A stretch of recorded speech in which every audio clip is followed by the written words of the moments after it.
Hi there. So we're talking about our true self. What is our true self? Is it this body, this physical body? Where do we exist? Is it our mind? Is it all in the mind? You know, are we like what Big Pharma thinks we are? Just like a Buick, you take off a hubcap, you add some oil. Are we all the same? Is one drug, is one antibiotic good for everybody? Is one process good for everyone? Do we all need our gallbladder taken out? You know, is cancer really something other than what we're told it is? And what we're told, is that really what's going on? Is that what's around? You know?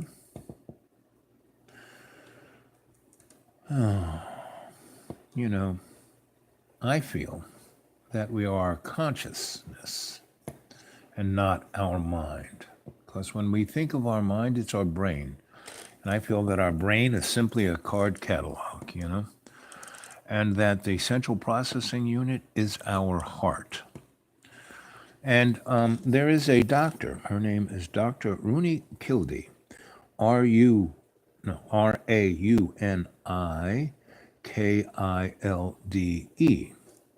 And has quite a career in medicine in Finland, right? She's head of the medical, the whole medical scene there. She taught in many of their top echelon,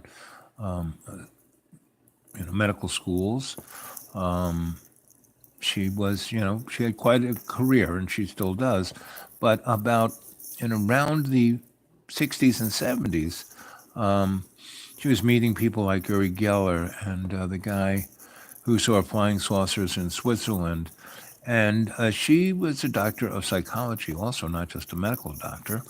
And she started to realize from her experience as a medical doctor around people who have died, people who had different experiences about that the mind is not of the body.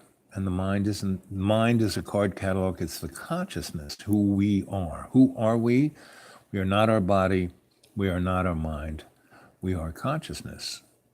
And many people, like when someone loses their a limb, they have what is known as a ghost limb syndrome, meaning they're in an accident and they lose. What are you talking about? Her name is Rauni, then Kilde, her last name Kilde. And if you go onto somebody like Truth, if you just Googled her, I'm sure, because she's had many, many interviews with many, but Age of Truth TV, and they're out of Amsterdam. And they're okay, as most of these alternative medias are. They're okay, but they all have agendas. People like, Stephen Greer, who wants disclosure, which will never happen, because the only thing that's going to, you have to realize that humanity, within the construct of our limited understanding of who we are and our, are you outside? No, I'm inside, but I'm in another room that I haven't really been videotaped in. I'm not in my little cell. I'm out in the like the dining room of the school. Because the light is bright and I have a lot of things I've written. So what I do my morning, when I do my morning ramble, I go someplace, either here or there's a handful of diners and restaurants that have good Wi-Fi. Like this morning, my morning ramble was from the IHOP in town, and they have very good Wi-Fi. They haven't very phone, right? And so it looks like I'm floating in empty space. Well, that's kind of fun. I am a theater guy and I'm a lighting guy, so I always play with the theatric look, right? And very limited. I have no big, you know, anything. This is just a light bulb. I just place myself in the appropriate location, and so that's kind of my whole. I like. This is supposed to be a little entertaining and fun, and so I'm I put on funny hats. I do things of that nature just to entertain you guys, right? I can also go to this thing and I can look, you know, put the beam look on, the pop look. I don't even know what that means. The dawn look. Ooh, here's one. Dance party. You know.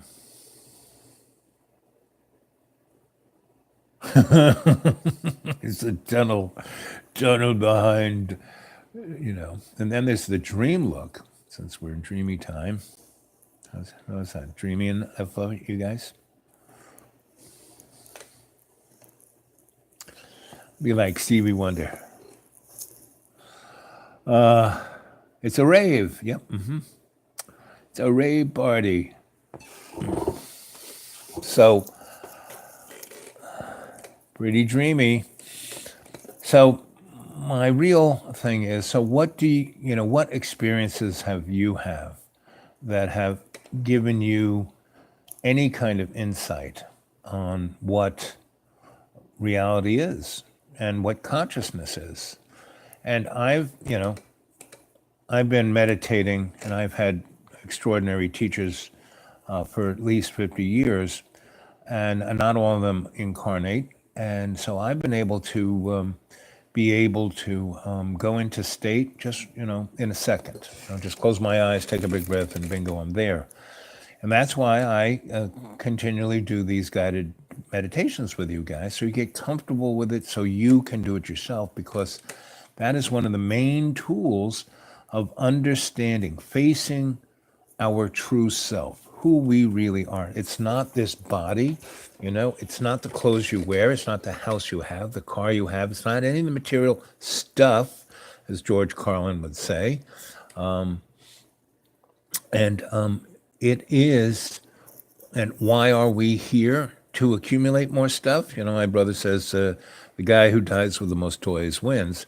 No, none of that, I've had loads of toys, and what they were like in the Christmas Carol. Marley has all these, safety depots chained to him and weighing him down. Now that I have nothing, meaning to get any, a friend of mine was whining about how, he's in a state where they have a lot of safety net. I'm in states that have no safety net. So he is living in a condo on the beach, right? And he pays nothing for that. That's like housing, right? He gets $700 in food stamps just for one guy. Me, I get $32, right? And I get, 430 in Social Security. He gets $1,700. He gets Social Security and disability.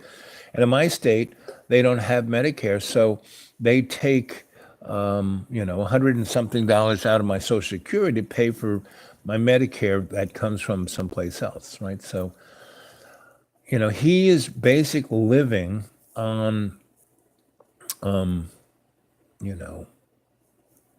he gets within the welfare motif, but it's not welfare, These, Social Security is not welfare, Anyway, so, he gets close to $3,000. I get all told $450, right? And now he has been, he was like given stuff, and so he's selling it on eBay, and they're all antiques, and he's making some serious bucks. And to get the $450 I had to get rid of everything I owned. I have nothing. So I have this sense of freedom, right? And he is like weighed down by all this stuff and scared they're going to take this away from him, that away from him. I mean, it's like, come on. And that is the world of illusion. We are given, it's like back in Roman Empire days, they had this thing called bread and circus. In our days, we have flat screens and fast food. Let's see. I once was out of body while dreaming. I was very tired and probably hadn't remembered, had to phone not wrong. Right. And that's, Edison used to do, he used to hold quarters in his hand and try to meditate. And when he would start to fall asleep, he would drop the quarters, and that would shake him into what he was, in that meditative state. Whereas Tesla and Morey and Newton and folks of that nature, Marie Curie and others, could do it, without having to do parlor tricks, and so what else have you guys had? Pretty dreamy, rave, else had a rave. It's a tunnel, the world behind Bob, yep. So, I was talking to someone about, I was talking about the collective unconscious, right? And I have a lot of friends who are very materialistic scientists, and they think they know they have a PhD, they know, right? And yet I've known them for years, so they know that I've had experiences, so they have respect, and they've gone with me and seen things and done things that their scientific materialism says can't be, but they've seen it, right? I was with a friend of mine who basically was at a university, and I took him to a place which was, no one even knew it was there. It was kind of out in the forest, but it was a big time, way underground facility. And, things came and went there.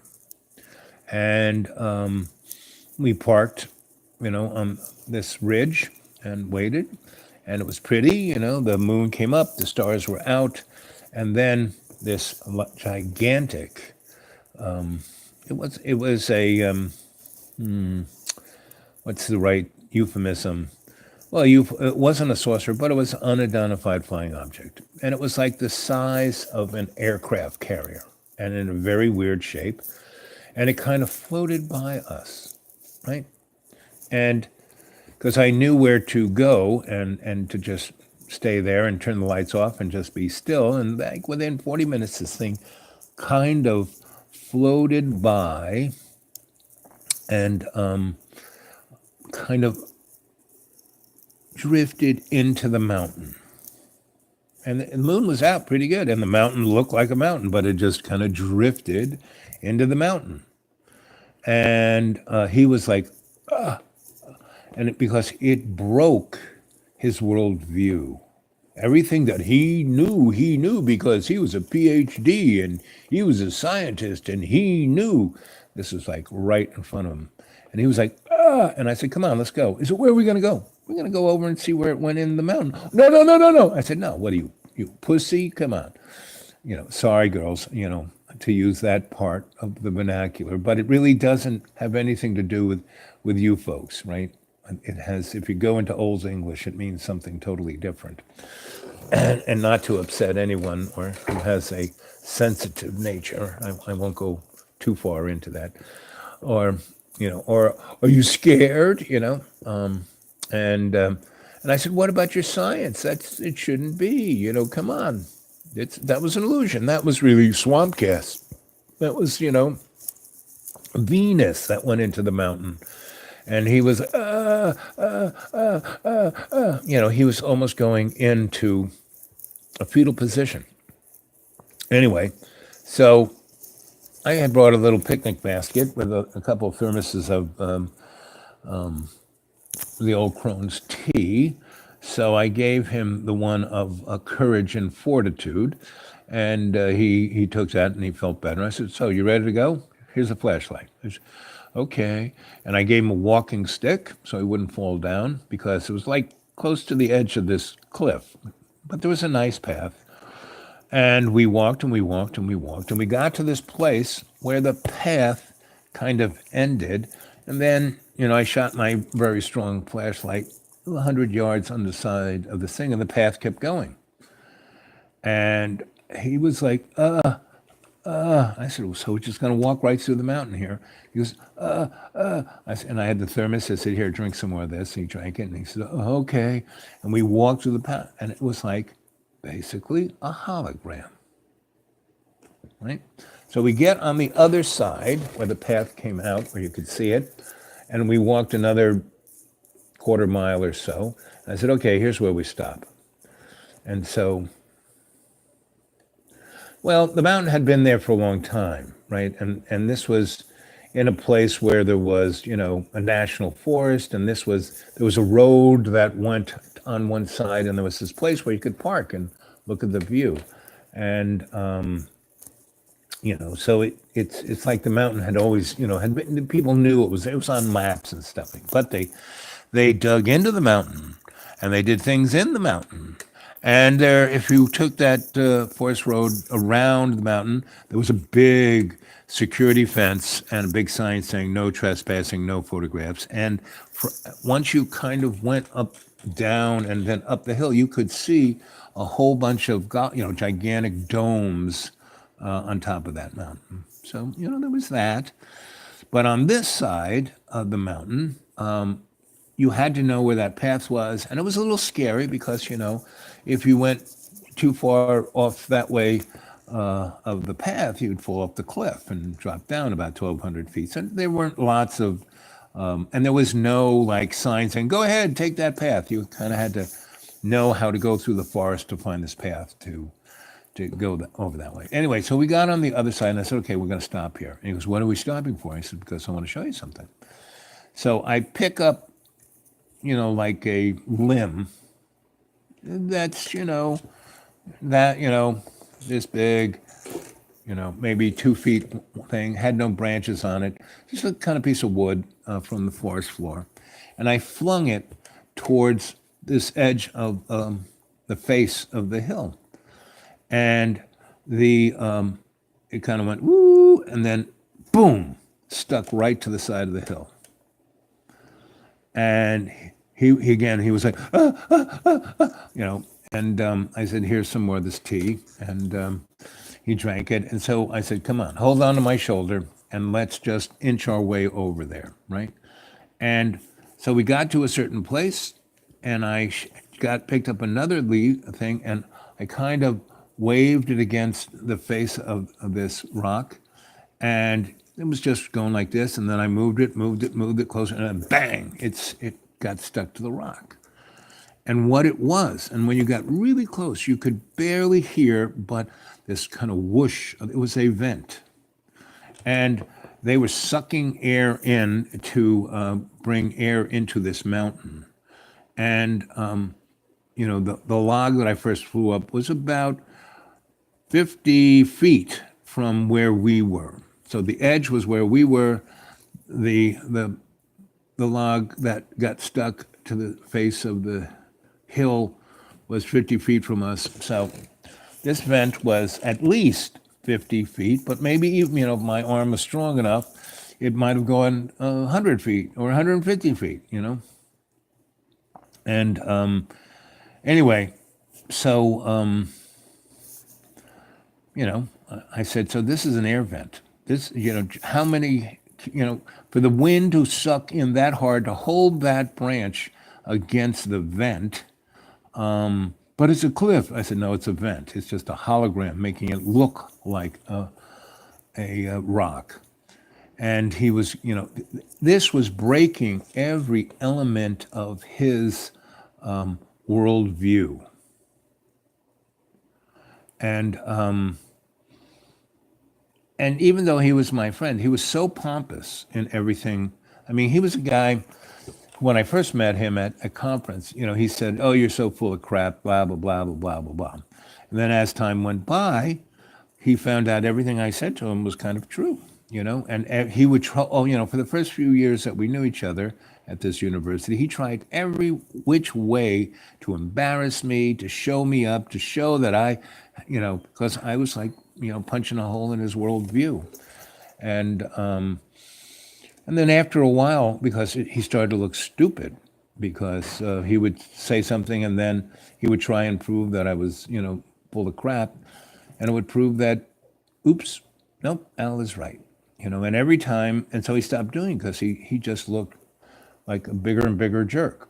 And then, but he was an all right guy, and he then became interested and wanted to know. I want to know. I want to know. So, and he kept bugging me about wanting to know. I said, oh, you want to know? Okay, come on, I'll show you something. And I showed him this, and it just, anyway. So we got back to the car, and not enough, there wasn't any more of that T of courage left. So I had the T of like, giddy, knock you out. And so I gave him that, and he crawled in the back of the car and, crawled into the fetal position, and I threw a blanket over him and then drove him home. And so pretty much after that, he would have nothing to do with me, period. And when I see him, I'd say, so how you doing? Because don't talk to me. I said, what's wrong? He says, and then he would get into so he's having a problem. So I said, buddy, you have to face your true self. What you're really upset isn't about what this meant. That, your government, that, there's something that's way more strange or powerful than you think you are. Everything that you thought was true is wrong. I mean, it's way more than that. He goes, what do you mean? I said, well, I mean is the real problem you're having here is not your worldview. It's your view of yourself. Because everything that you thought was real, you thought was you. Now you see that everything you thought can't even get to anywhere. That means you don't have a clue about yourself. Everything that you set up was an illusion, And so he was like, okay, and what do I do? And I said, well, you have to figure out you have to face yourself, because this thing that is really bothering you is, it is the mirror of the illusion that your life is an illusion. And so you have to really, you want to know. The first thing you have to really know is who you are and where you came from, And here we are at this great university. There are a lot of folk here who have really interesting ideas, but you've always called them jerks because, they're just wingnuts and this. Why don't you go talk to a few, That's what you used to think of me until you tried to, show that I didn't know what I was talking about, and then, oops. So why don't you go talk to them? And why don't you start opening up your mind? And why don't you, while you're out it, suspend your disbelief? Let other things come in, Let open up your heart, You don't have to, because you How you don't. doing there?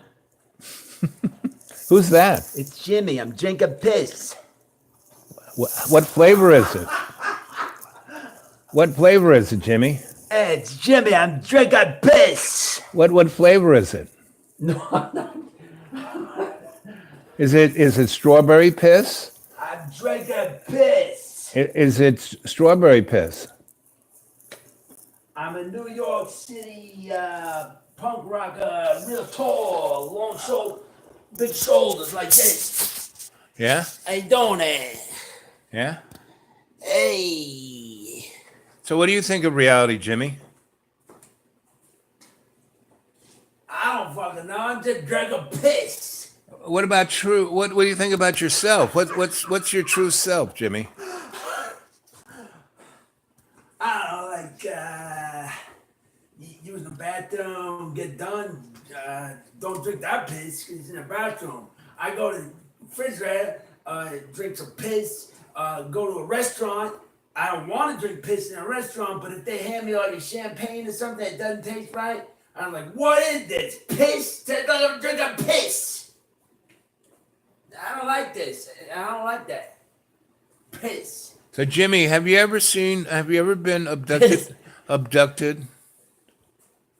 It's hard to say. Oh, you got the alien glow light. Is that what you're going for? Yeah, yeah. It could be in the deep look. That was John Vernon, whatever his name is. Whatever his name. This is Jimmy Dricker Piss. Okay. So, see, everyone has their own idea of what it is. Dricker Piss from the New York City. The piss, the cum, the shit. Breathe it in. I love it. It's down here in the sewers. I love this shit. Yeah. Feces. Yeah, wipe it on my skin. Wipe it on my skin.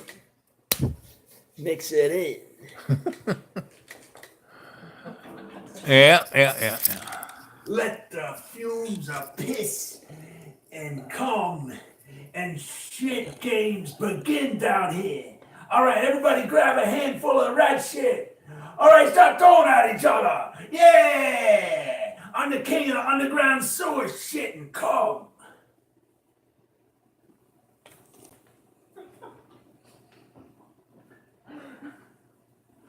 That is crazy. Who was that? I don't know.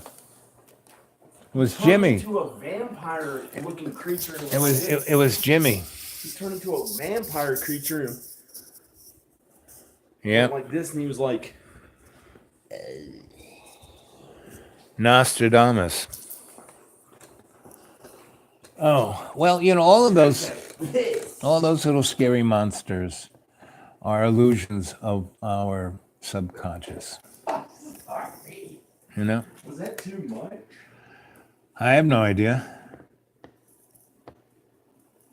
You seem to You be, were talking about drinking it on your last video. as a medicinal process. On your previous video. Yeah. Can you say stuff like that in your videos? I think you can, yes, because it's a medicinal thing, John. It's a traditional Maybe I went medicinal. overboard. I'm gonna go. Okay. I won't bother you. I'm sorry if I went overboard. Oh no, it's just a nice little interlude there. It was okay, Sorry about that. I didn't know it mentioned the cum. right? Well, Is that a medical term? yeah, it's a medical term. It's fine. It's a medical term? Yep, it's a medical term. Okay. Yep, not a problem. Sorry about that. It's okay. That's a medical term. It's okay. It's okay. You only have adult audiences. Pretty much, yep. No kids would want to watch, like no real actual children would want to watch. No, and no, it's all right, John. Not a problem. Okay. Okay, Maybe I went overboard. I'll go. okay. I guess you just don't want to talk about it. Okay.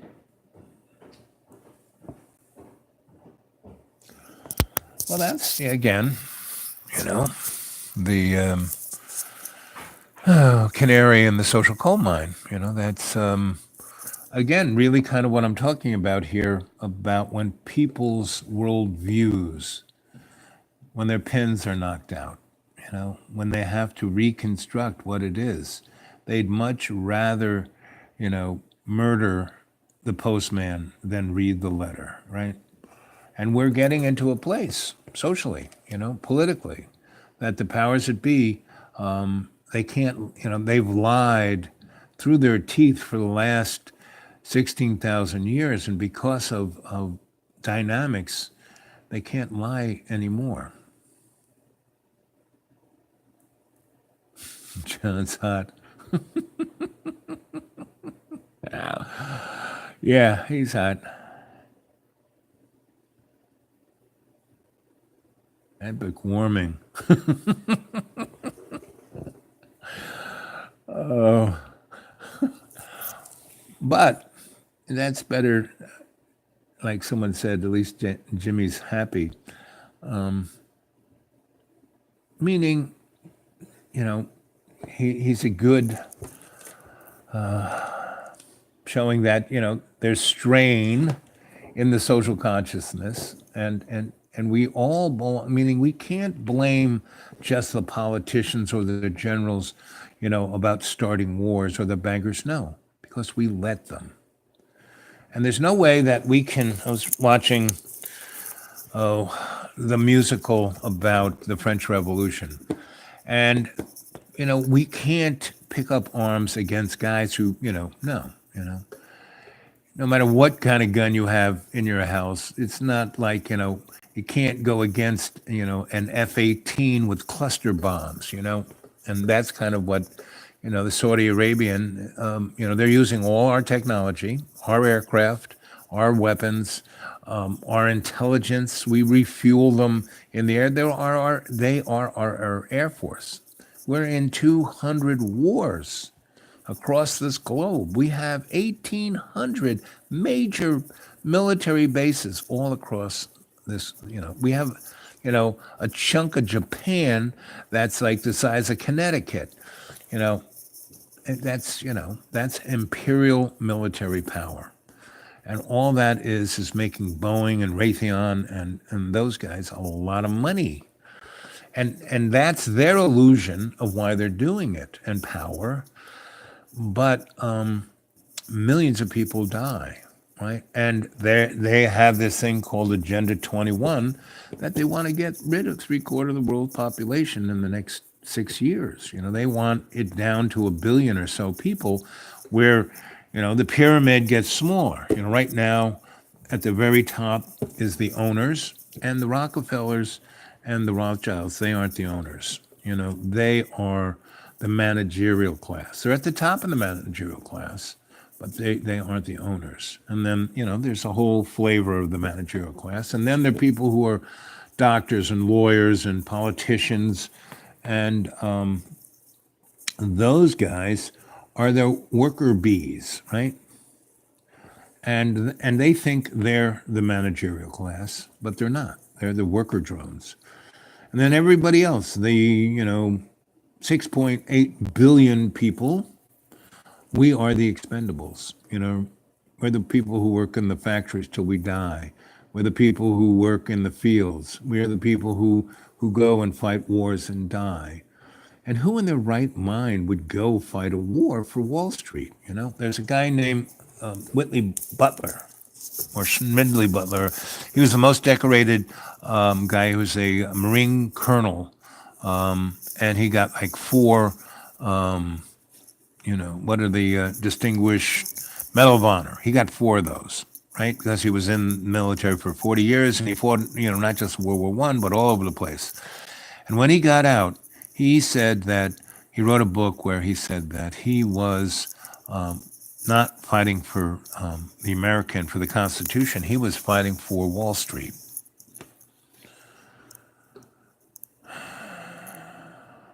Epic warming, he. Well, I try to empathize with John rather than laugh at him. I can laugh with him, but I don't try to laugh at him. And I value the fact that he is brave enough to be that canary. He may not understand, but he is providing a great service. And diplomacy is just a different form of war.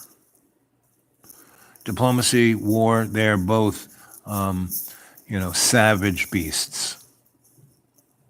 Because they don't represent love's. If you're not doing it with love's co-creation, it's a waste of time. Mother Teresa, Gandhi, all of these people were pretty nasty people. They were out for themselves, and pretty much, every, politician and, if you are working for the elites, the cabal of the hidden hand, you're pretty much a scumbag, War equals greed, by stinking thinking. Yep, exactly, Jane. I like that. Stinking thinking. Because good thoughts bring good words bring good actions, good, actions bring good deeds bring good outcomes. And that's all our relations, not just for a handful of elites, who want to live forever. And they want to do it through technical means. Back in the day, people lived 800 years. I met, one of these. Have any of you read the Tolkien trilogies? Do you know what the Tolkien trilogies were a metaphor of? Do you know why Tolkien wrote all of those books? Do you know what Tolkien did before he got famous for writing those books? Anybody? Tolkien was not only a historian, but he kind of worked in government. He was like Lawrence of Arabia. He was a guy, he was basically an intelligence officer, and for England. And he got to see what was going on behind the curtain, and it sickened him. But he couldn't, if he just said what was going on, A, no one would believe him, B, they'd kill him. So he wrote these books. And especially the trilogy was basically a metaphor for all the wars that happened from, the Napoleon, the little short guy, French guy's wars, all the way up to after World War One, and all of those different creatures, represented certain political factions and characters in our history. And he was trying to give the 411 on what it is, just like the guy who wrote The Wizard of Oz. He was an economist, and he couldn't say what the Federal Reserve was, but, that's why he wrote The Wizard of Oz, Let's see, what did you just say? This by collective greed and jealousy, a necessary evil that liberates the bound soul and grows. Well, no, that's total crap. War is caused by collective greed. Okay, you should have stopped right. And jealousy, but not really, just greed, jealousy, because these guys aren't jealous. We don't have anything to be jealous of. They own everything. They're a very small little club, and we don't belong. But we have been, not domesticated, and that's another thing. If anyone's, if you have a cat or a dog, or if you've ever worked on a farm with cows and sheep and goats and horses, they're the sweetest creatures on this earth. We should not eat them, and hunting them's even worse. And energy, energy is all that matters. No, sorry, G, because it depends on what kind of energy you're talking about. You're talking about the energy of love. Yes, that's the only thing that matters. But oil, uranium, commerce, that form of energy doesn't exist. It's an illusion, right? And that's kind of where I want to go with this, Institute for Aesthetically Adept and Appropriate Technology, is to offer salient, opportunities for a different way of being. This planet has enough for everyone. We don't live in a zero-sum game. No.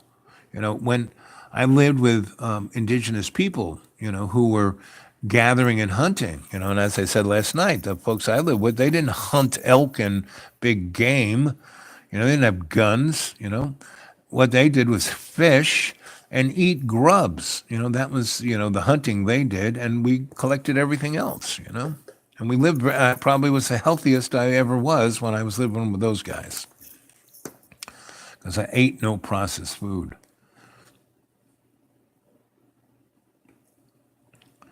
Are there any mistakes? No. See, that's the other side of the equation. Everything balances out. And we are here because it's an illusion built on a myth of materialism. This is a sandbox where what the only thing that matters is our consciousness in co-creation with love, right? So love gave us free will to choose. If we want to stay here forever, well, it doesn't matter. Now, the last few nights, we've gone into state and gone into our Akashic records and then gone into our sanctuaries of our own choosing and met up on the meadow and then gone to the tree of life and looked at the roots and seen the little slivers, the back doors into the 9 doors. Now you go into the 9 through the front door of the 9 doors, you better take an ascended master with you because you need protection. But when you go in through the back door, through your, are you under the false impression that movies don't really make money? They can't be true. In fact, the main thing working American over 40 do after a workday to unwind is watch TV. Yes, but that kind of doesn't, I mean, it does go to the premise and thesis that we're working through here, and that is that of distraction. And Hollywood, you know what Holly is? You know what a magic wand is, right? It's made from Hollywood. And so the dark magic that is represented by a magic wand, the magician, is Hollywood. And that is why it's called Hollywood, because the people who set it up, the bankers, Edison, all of those folks who moved from Long Island, that's where the first movies were being made, but they went to California because it's sunny there, and they basically made the movies outside. They didn't have the kind of lighting they did today. They didn't have sound stages. They shot outside. This thing before about Hollywood. Don't believe in it. Okay, well, that's your belief, John. I feel happy there. Well, that's good, Hollywood is good for you. That's your belief. That's fine, Yeah,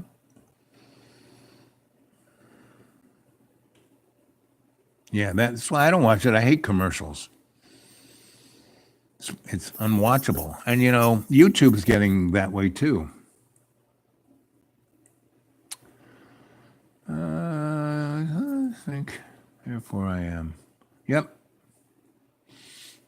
But you're not thinking from your mind, that little ball of gush up here. No, you're thinking from your conscious, and you are collectively connected to everyone. It's been somewhat of a cause of angst for me these days. Just last year, the World Hollywood, after posting my video on public. I mean, there is really nothing to be anxious about, You are who you are. I mean, that's, facing our true self. That is, what we are talking about tonight.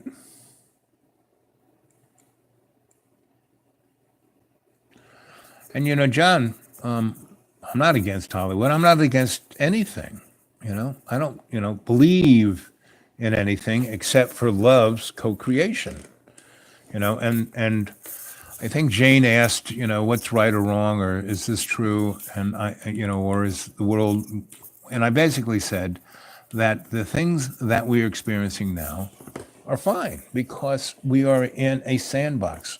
This is a place where love's co-creation gave us free will, this so we can grow, so we can ascend into our higher consciousness, right? So we can be awake. And however it takes to become awake is fine. And people who wait for me to put up a new video in my hand. And what? So they can attack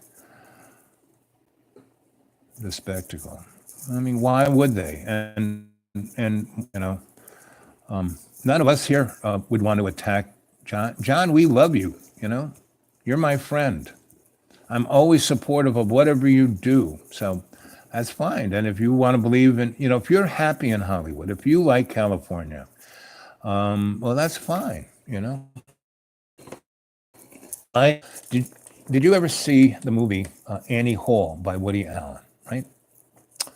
And Annie Hall is the first person he kind of honestly loves and experiences in a innocent kind of way, and that was great. And then they split up, and she goes to L.A. and lives with Paul Simon, you know, and then basically Woody tries to recreate, you know, the experiences he had with Annie, like boiling lobsters and doing this, and he can't find a girl that can be that same sparked love that he had, right? It's all kind of a faux experience, right?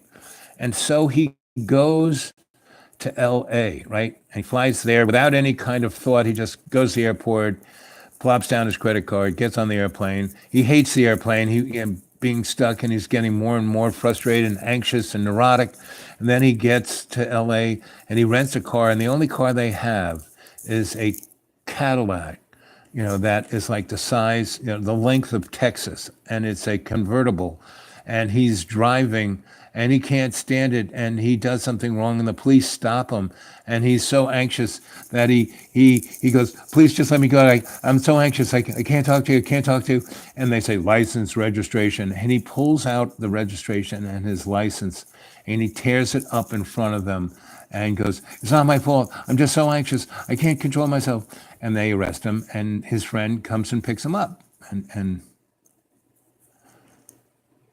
John, I'm not talking about you, I'm talking about Woody Allen, and I'm actually talking about myself, because I've only been to California a few times, and each time I was like, you know, Woody Allen, you know? And well, let's see. Let's go into, ooh, how's that?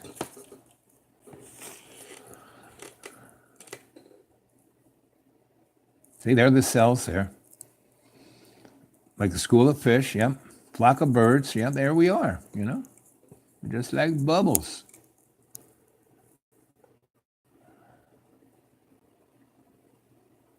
Yep.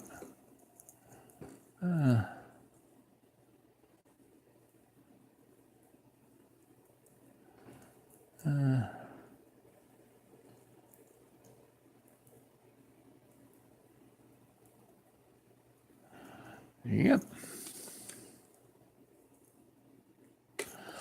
I mean, exercise is really good for our bodies. You know, that's why I still walk around. You know, I'm moving because that's what gives me life. If I just stayed in bed like the doctors wanted me to 5 years ago, I'd be dead by now and not talking to you guys. But, you know, I took the clamps off my legs, got rid of the walker, and walked around. Yes, it was painful, but it brought me back to meditation.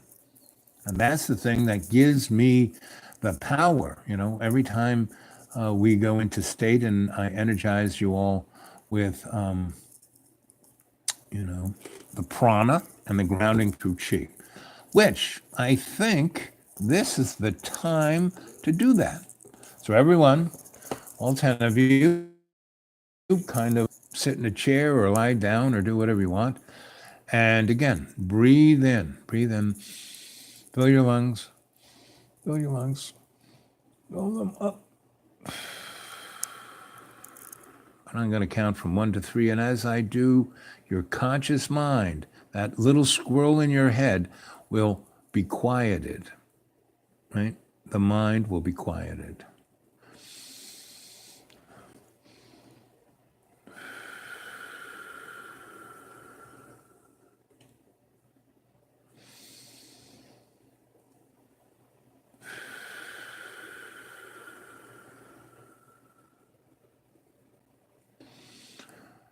Our conscious energizes us because the prana energy, which is all around us, which brings animation to everything in this illusionary world.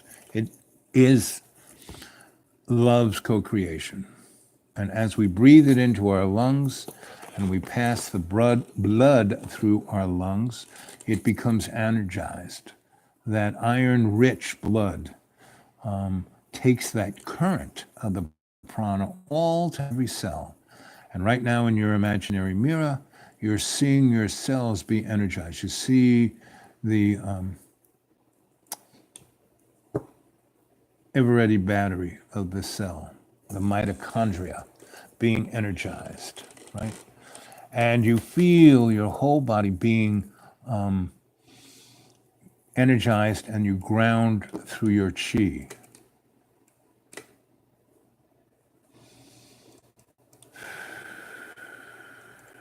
Right?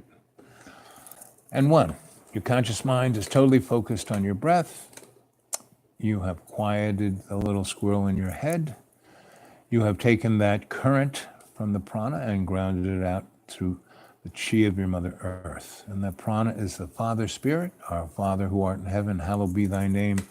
Thy kingdom come, thy will be done on earth as in heaven. Give us bread and forgive us our trespasses as we forgive those who trespass against us. And lead us not into temptation, but deliver us from evil.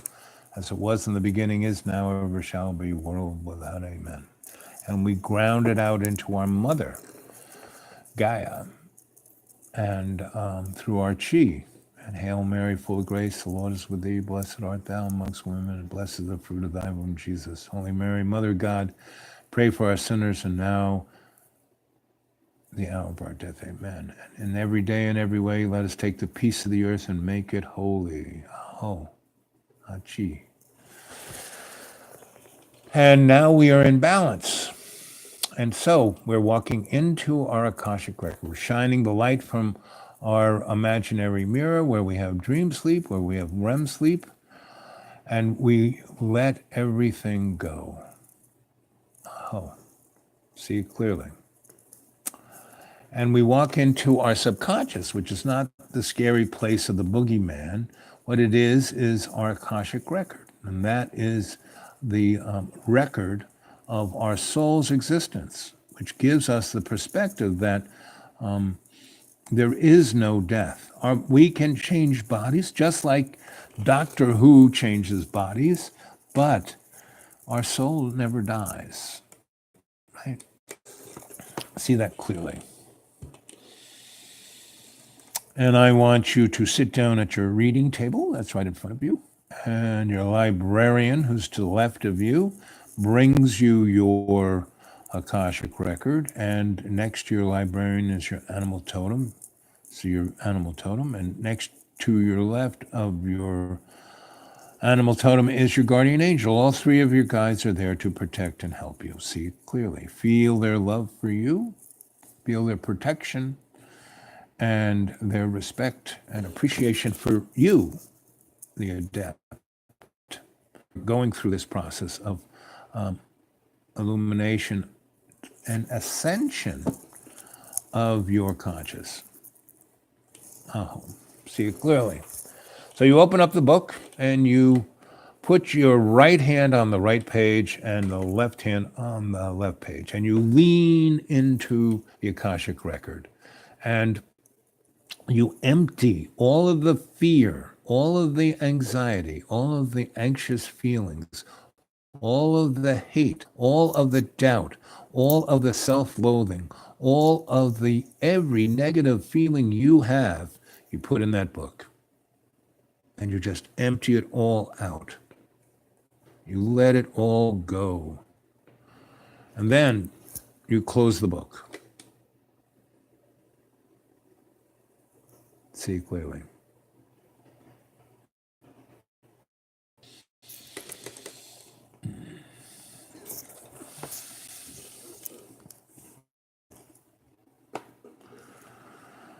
Let's see.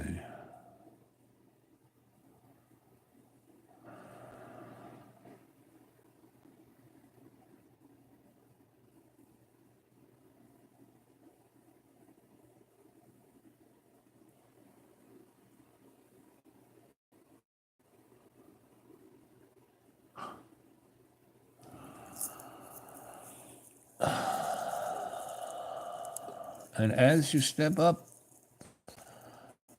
from your reading chair, all of that anxiety and fear and hatred and loathing is gone from you. You feel as light as one of these bubbles.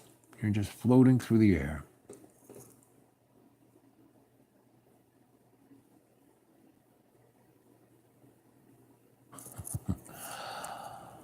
So, you kind of go open to the open doorway, which is the doorway to your superconscious mind.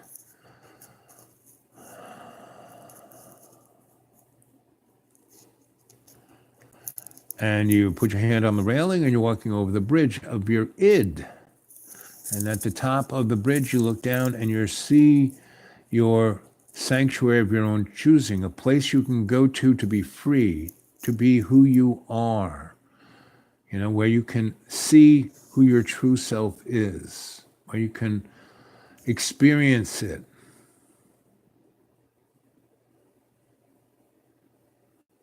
See it clearly. And you're stepping down into your sanctuary and you're walking over to the east where the meadow is, the nice, slightly inclined meadow facing the gazebo.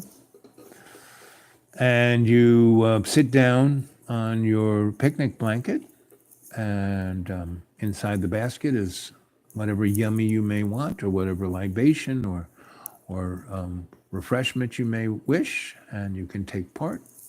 Then you lay down on your blanket, and you feel the sun warming you, and you're oozing into the earth, and you become one with all of your other cadre, everybody who's all your relations, every finned, every feathered, every furred, every human, every non-human, every species, all our relations. And see, we don't need to eat them, right? See it clearly.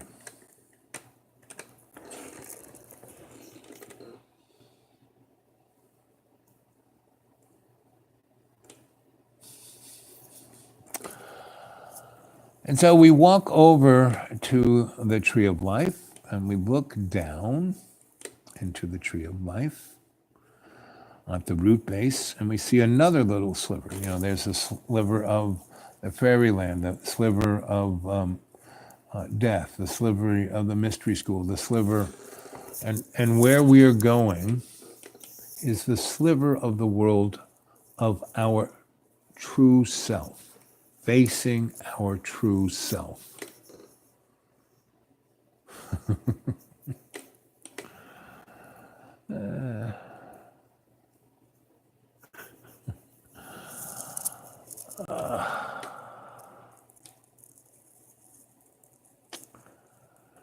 So you take your telescope eye and you look down that sliver and you see the bubbles coming up, and they surround you and they caress you and cover you and bring you down the sliver into the world of facing your true self, not anybody else's, yours. See who you really are. And I'm going to be quiet right now, and you are in state where you can choose to do whatever, or you can experience self-realization. And as Buddha said, when asked, "What are you?" and Buddha replied, "I'm awake."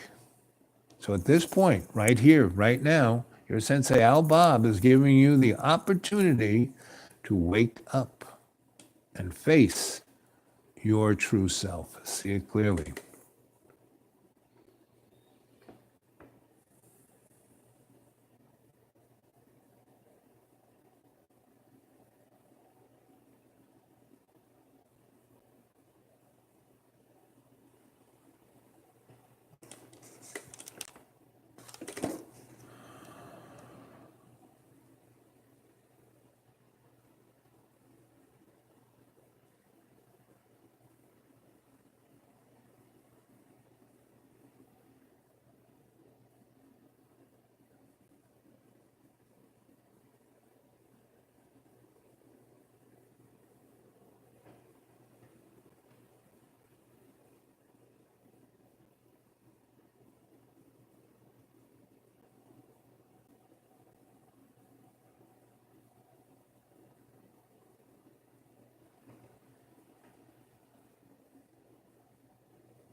And 3, you're in a deep, deep, deep state of relaxation. Your conscious mind is totally focused on your breath. You're no longer in your avatar. You have traveled into your subconscious, the sanctuary of your soul's history. And you've illuminated your library, and to your left was your librarian, your animal totem, and your guardian angel. And you emptied all of the anger and fear and frustration and anxiety out of you and into the Akashic record and closed the book, and you became as light as a bubble. And you then stepped up and walked over to your doorway, to your bridge that takes you from your subconscious to your superconscious mind, the sanctuary of your own choosing. You went through it. You walked over the bridge. You looked down. You saw your whole sanctuary. You walked down into your sanctuary. You went over to the meadow in front of the gazebo. You lied down on your picnic blanket. And you became totally rested and rejuvenated and refreshed.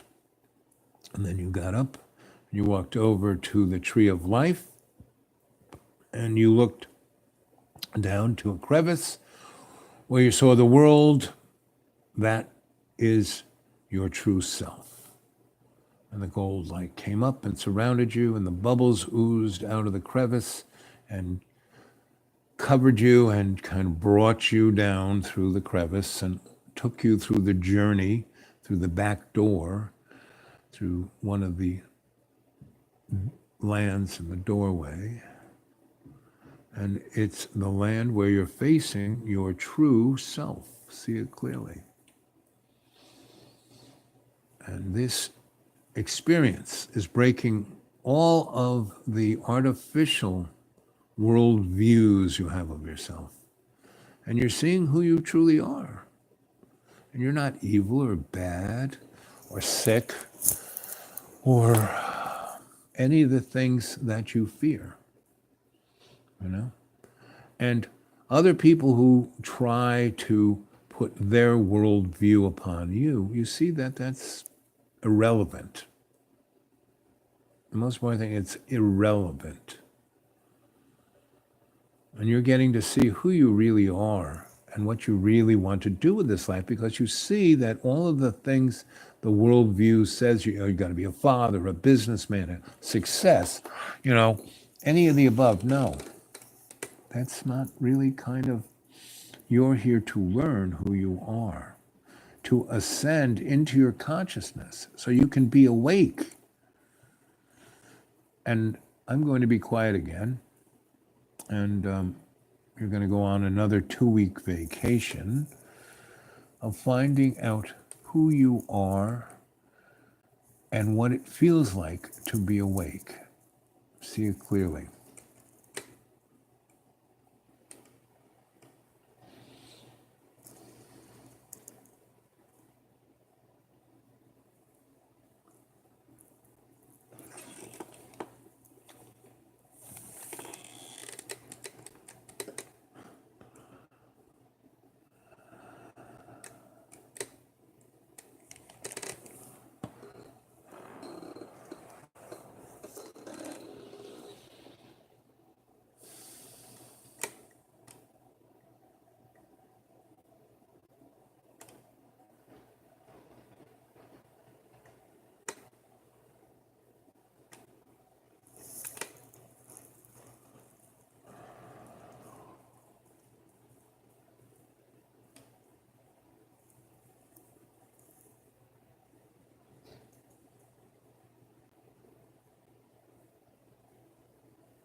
Three, you're in a deep, deep, deep state of relaxation, your conscious mind is totally relaxed.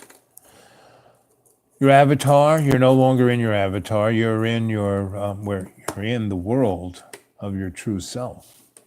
You've just gone on a 2-week vacation with Love's Co-Creation to find out who you really are and what it feels like to be awake.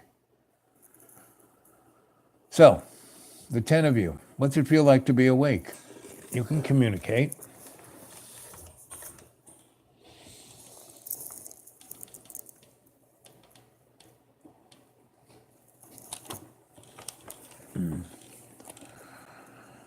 Feels like a spoonerism, eh, Uncle Fugnuts?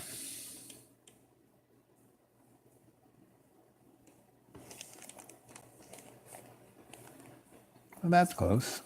I like that, Jane.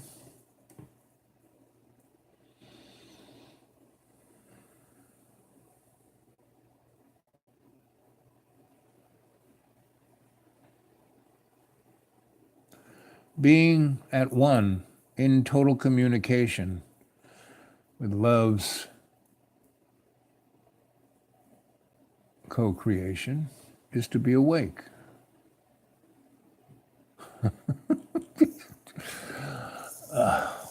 And humor is the best form of limited communication within the construct of the illusionary mind.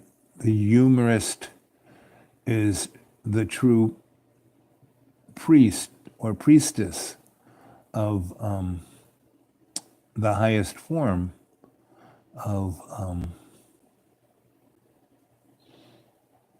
the illusion's awareness. Yes, that's, humor is cosmic consciousness. And I think the best saint of cosmic consciousness is George Carlin. And then Harpo Marx, and then Groucho.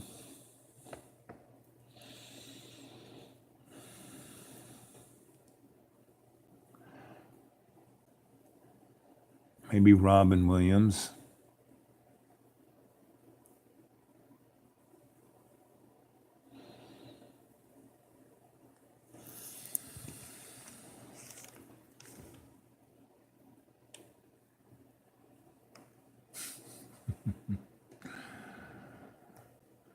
Awake and aware.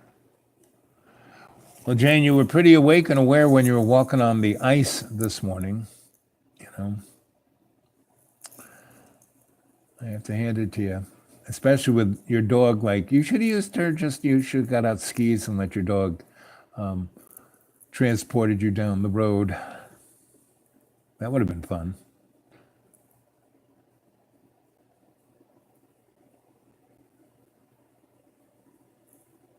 Yep.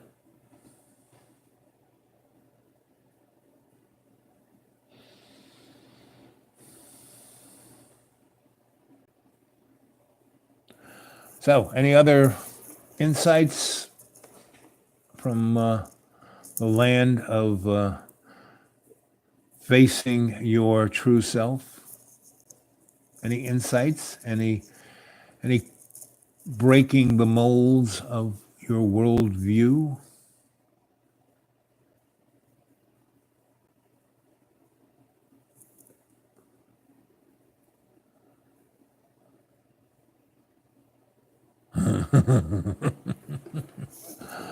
Just be careful, tape a pillow to your butt and wear a crash helmet.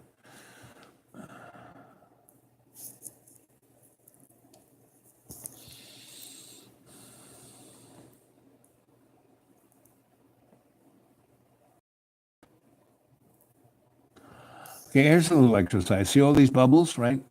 Now there's some kind of algorithm.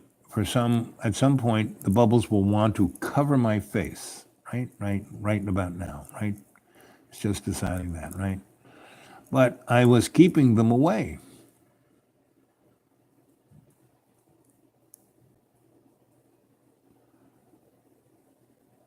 Yeah. So Jane, you liked going into Fairyland? Was that, have you been back going there on your own? Have you been there in Dreamtime or in Dreamy Dreamland?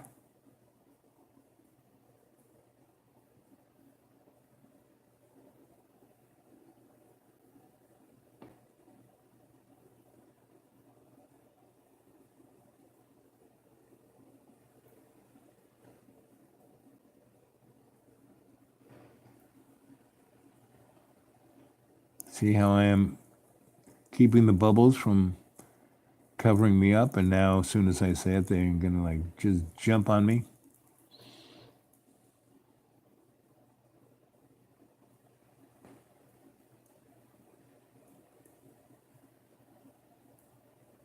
So Dreamtime actually is a real place. It's not just the name of my show on John's channel. It's actually a real place, right? I just talked about it and he put it up there. So where Dreamy Dreamland, that is a reference to other things. And let's see how smart you guys are.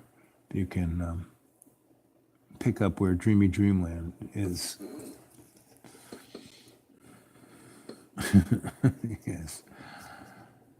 Intent of bubble mastery. Yep. It's just another little exercise, you know.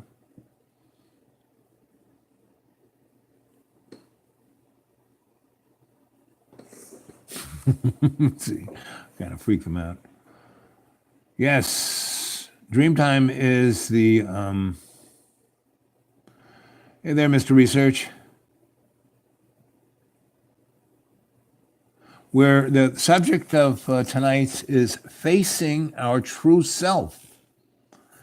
And we are all in our superconscious minds by the tree of life and looking down through the root ball, the crack is we're going into the world of facing our true self.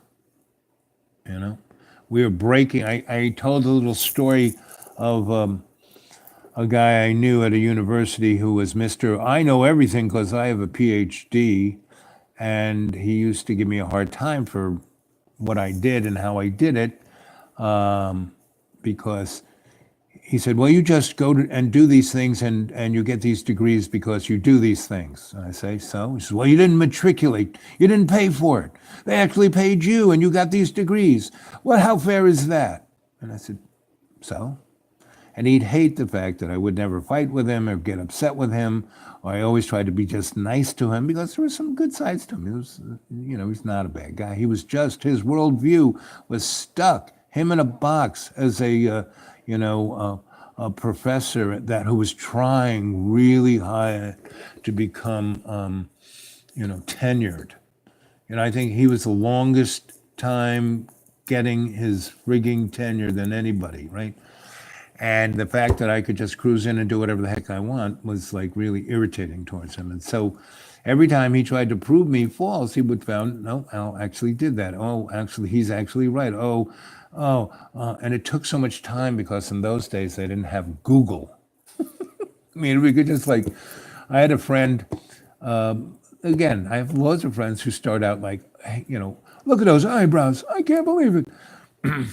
Look at the way he dressed. I mean, this is a corporate, he shouldn't be here, right? But I'm sitting at the front, right? And then, people back in the day of Google, people would just Google and they would want to say, well, he's full of, oh my God, he's right. And then I'd say, oh my God, he's right. And so after, with Google, it got very quick. But with this guy, it took him months to figure out that whatever I said, I pretty much either did or was right on about, because I don't really say shit unless, if someone says,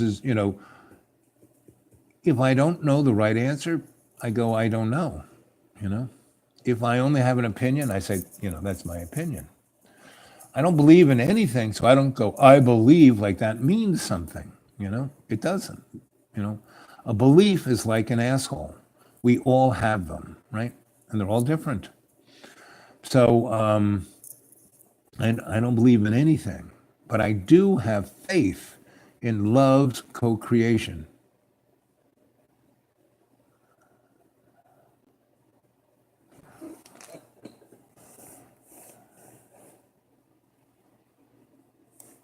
Exactly. You were the ace employee, so they couldn't fire you. And probably the guy who owned the business liked you the best. So no matter how they dissed you, they got in trouble and you didn't. And you never ratted on them. You just did your job as the ace employee. Exactly. Don't follow people, follow your ideals. You have to test them out. You have to, and you don't follow, you lead by example.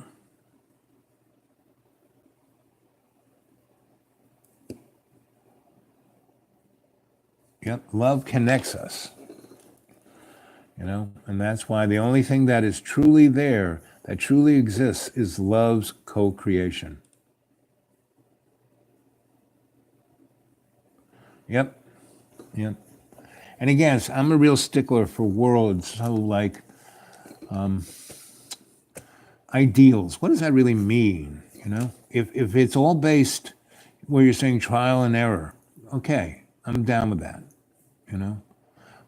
But usually ideals are very close to the concept of taste, or what is in fashion. People wear their ideals as a fashion accessory. So I'm always looking, because all the words I used to use have been taken over and totally, turned into feces, liberal, liberal ideals. Now, what a liberal is? Someone who feels guilty about being prejudiced, and someone will tell me something. I go, well, that's your prejudice. They go, well, I don't hate black people. I said, no, that's racism. Prejudice is when you have a belief and you're prejudiced for that belief, And that's why I don't believe in anything, because I'm not prejudiced. I have a total open mind.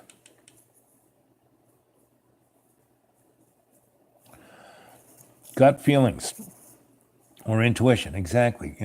There's 80 billion little characters inside of our gut, and they all have a consciousness, and they're all connected to us. And the other interesting thing, they aren't, what are those things that live off of you, that suck your blood but keep you alive? There's a word for that. The little biomes in your gut, they aren't that, because they're giving more to you than you're giving to them. And so that is, intuition. That's what intuition is, right? Feelings and intuition. That's true. To affinities leads to, yep, I say, I fell asleep. It seems every time I go into those doors. Well, that's because you're going into a higher energy field, And so when you do that, unless you practice, how do you get to Carnegie Hall? Practice, practice, practice. So back in the day, you got to realize that your Sensei Al Bob here was the biggest, chuckle-luck moron. And when I was, at the my first ashram, where we built the tea house, built the bathhouse, built the hambu, to like Japanese specs. When we would group meditate, everybody was trying so hard to meditate, to get to that place of realization. I'd be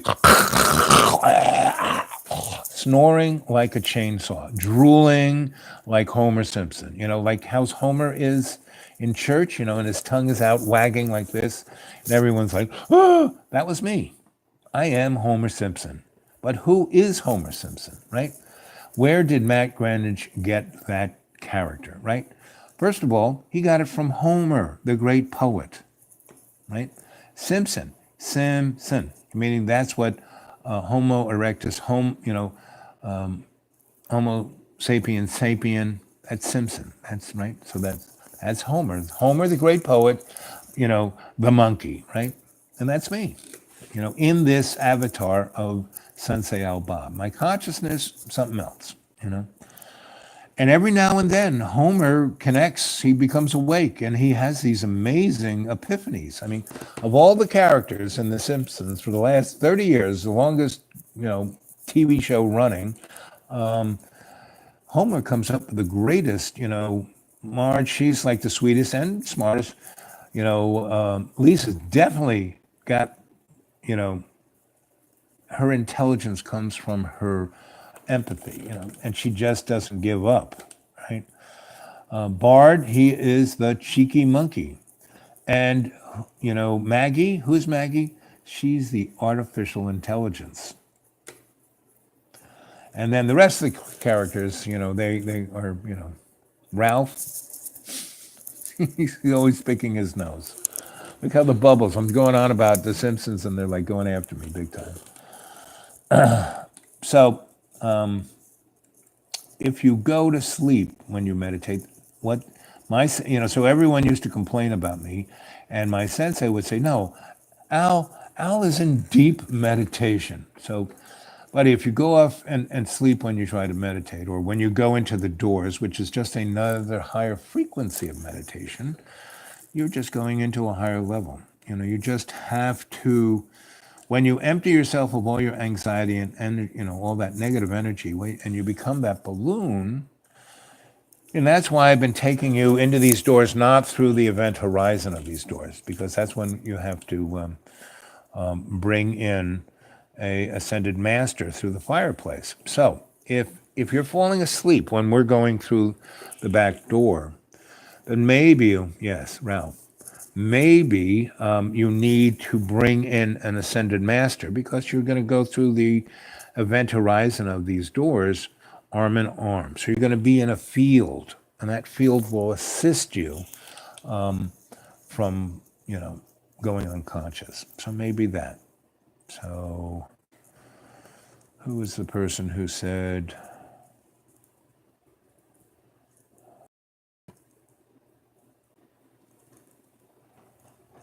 so G, if you need, next time we go in and you're in the group, I notice it, I can say, okay, G, visualize ascended master coming through the fireplace and taking you by the arm through the door.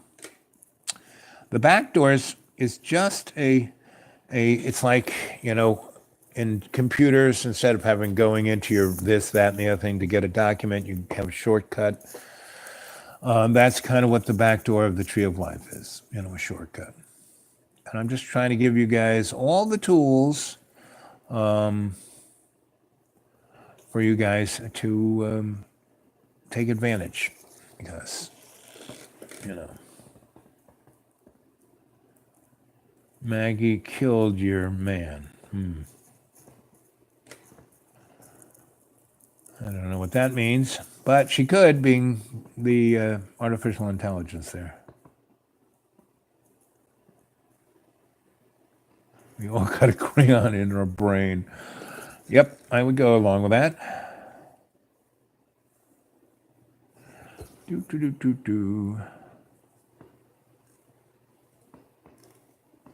I appreciate that research. And so are all you guys. We are a cadre. All for one and one for all. Aho.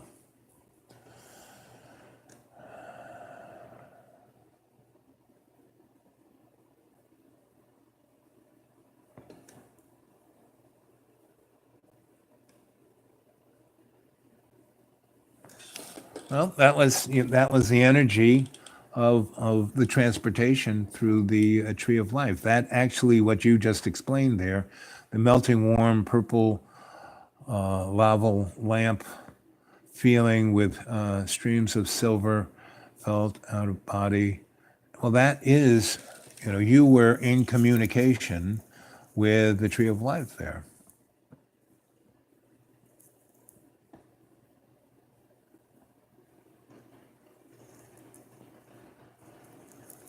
Springfield is the most common city name, and that's why they picked it. Yep. Oh, but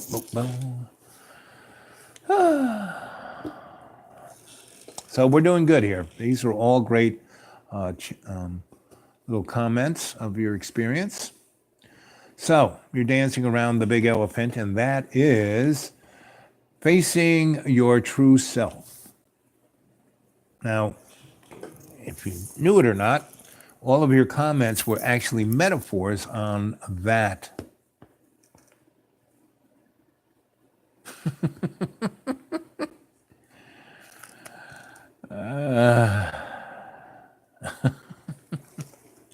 See, John, everybody loves you.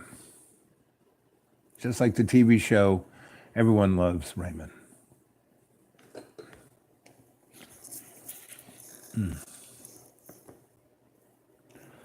So, John, what was your insight on facing your true self?